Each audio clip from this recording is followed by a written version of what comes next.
All right, welcome to this quick look for Adobe Premiere and some new audio settings that are available inside of the application.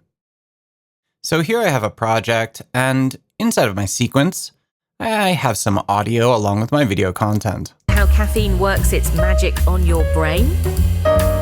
Now, what we usually do if we need to mute the timeline is we go through and we click the mute button on each individual track that we want to mute.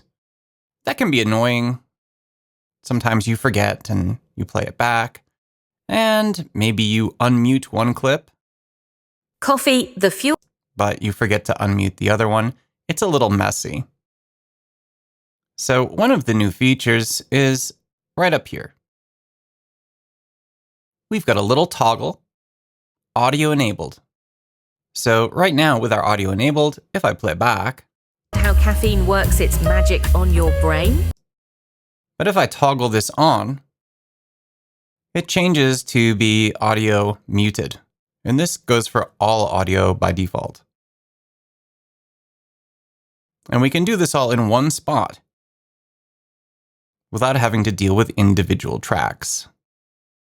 Clicking again will unmute the audio. World, one sip at a time. In addition, if you long press, you can choose to mute the source monitor or program monitor, but all audio is the default.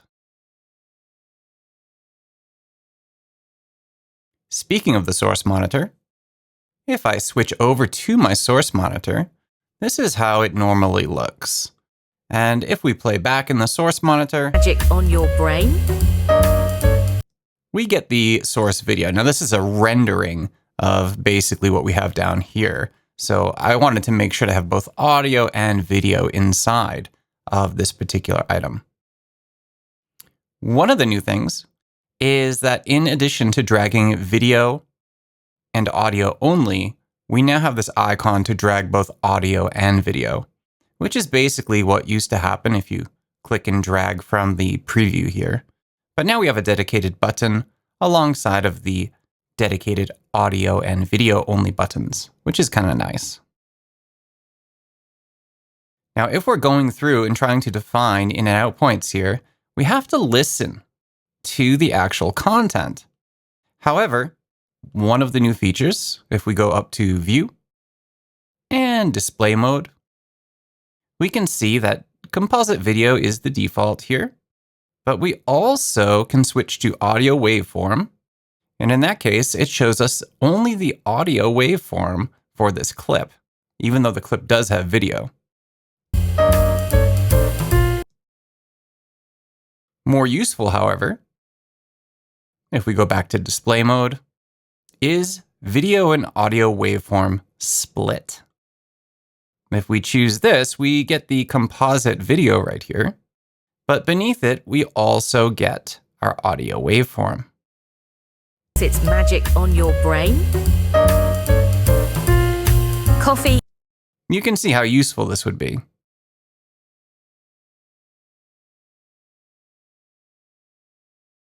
The last thing I want to draw attention to is inside of our timeline. So let's zoom in so we get a full view of our audio clips here. And I'm actually going to switch to the razor tool by clicking C on my keyboard and then clipping in a couple of points here and there so that we have multiple clips. Now switching back to my select tool by clicking V on my keyboard, I can now hover over either any of these. And notice I get the ability, of course, to create little fades. But I can also do crossfades by clicking and dragging the opposite direction. This works very similar to what we can do inside of our video clips, of course. So I could put a little fade here, or if I drag from the other side, I get a little crossfade.